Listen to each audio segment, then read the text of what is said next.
Okay, assalamu alaikum rahmatullah wa barakatuh to respected listeners. Tonight's topic, as we all heard, is Ishmael alayhi salam, part of the promise of Abraham. Real briefly, I'm going to go over why Abraham is blessed and why is he the promise carrier. We find the story when Abraham is asked by God Most High to break the idols of his father's temple, and he does so. Because he does this act, this noble act, God blesses him. Now, the blessing is given later on in Genesis 12:2. I will make you into a great nation, and I will bless you, and I will make your name great, and you shall be blessed. Genesis 12:3 tells us how the blessing will be done. I will bless those who will bless you, and whoever curses you I will curse, and all people on the earth will be blessed through you. Later on we find out how all people on the earth will be blessed through him. In Genesis 12:7, the Lord appeared to Abraham and said, "To your offspring I will give this land." So he will build an altar there, there to the Lord who appeared to him. Later on, if we scroll down to Genesis 13:16, a fruitful offspring is mentioned. I will make your offspring like the dust on the earth, so that if anyone could count the dust, then your offspring could be counted. In other words, it will be so fruitful that you cannot count the offspring. The promise of the offspring, the fruitful offspring, is mentioned. Later on, this is mimicked in Genesis 15:5.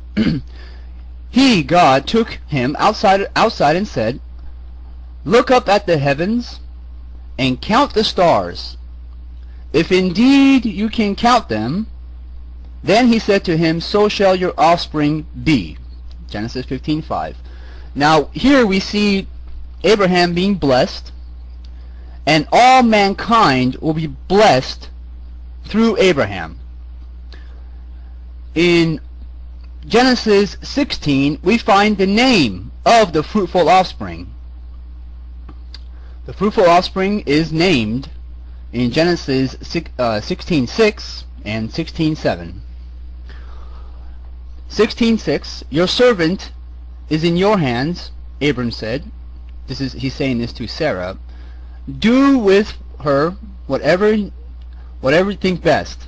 Then Sarah mistreated Hagar, so she fled from her. Genesis 16:7, the angel of the Lord found Hagar near a spring in a desert. It was the spring that is beside the road of Shur.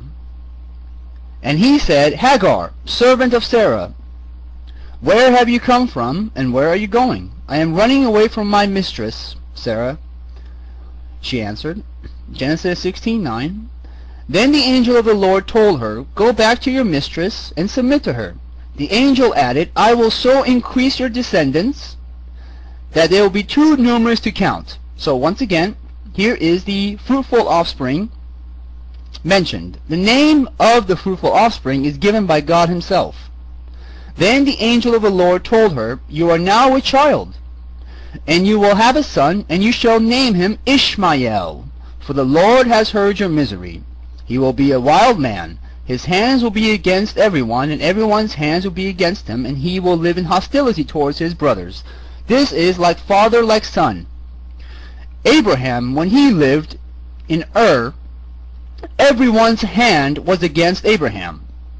This is what the verse is referring to. Everyone's hands will be against all those who are against what Ishmael and Abraham stand for, the one true God. Later on, in Genesis 17,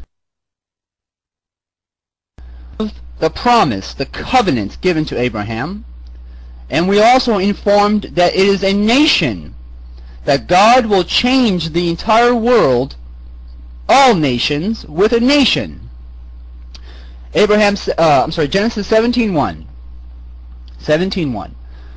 When Abraham was 99 years old, the Lord appeared to Abraham and said to him, I am Almighty God, walk before me and be blameless. And I will make my covenant between me and you, and I will multiply you exceedingly. Now keep the word in mind, multiply you exceedingly. This is a covenant made with the seed that will be multiplied exceedingly. If we, a few verses later, then the promise of a nation is made. I will make you, 17:6, Genesis 17:6, I will make you exceedingly fruitful, and I will make nations of you, and kings shall come from you. Genesis 17:17, and I will establish my covenant between me and you, and your descendants, and after you, in the generations, for an everlasting covenant to be a God to you and your descendants after you. Now here we have Abraham becoming a nation. His name changes from Abram to Abraham, because the promise of Isaac is also given. You see, Abram means father, Ham means our father. The title our father could only be given if you have more than one son. So later we read in Genesis 17:10, there's a lag. Okay. This is my covenant which you shall keep between me and you and your descendants after you. Every male child among you shall be circumcised. 17:11. And you shall be circumcised in the flesh of your foreskin, and it shall be a sign of the covenant. The covenant is a contract. Whenever you have a contract, it is always signed. The signature of this contract is the circumcision. 17:11 makes it crystal clear. 17:3. Whether born in your household or bought with your money, they must be circumcised. My covenant in your flesh is to be an everlasting covenant. Now, we come to the promise of Isaac in Genesis 17:5. 2 minutes remaining. Then God said to Abraham, as for Sarah your wife, you shall call her name Sarah. But Sarah shall be her name. Sarah shall be her name. And I will bless her. And I will also give you a son by her. Then I will bless her. And she shall be the mother of nations. King of all people shall come from her. Now, this is something given to Sarah only. The promise of a king. This is not given to Ishmael.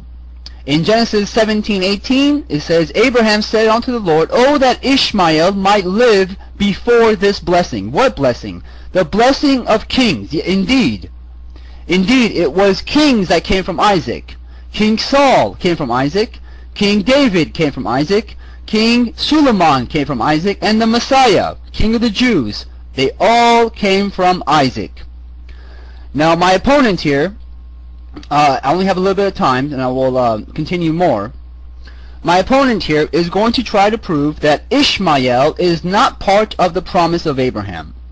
There is not a single verse in the Bible which excludes Abraham from the excludes Ishmael from the promise of Abraham. Not one. And the burden is upon him to show us a verse where the promise of Abraham does not continue to Ishmael. And I want my opponent here to acknowledge that Ishmael signed the covenant with his foreskin. And with that, I will pass the mic. I have 10 seconds left, and I will save that, I guess. So I shall pass the mic to my opponent.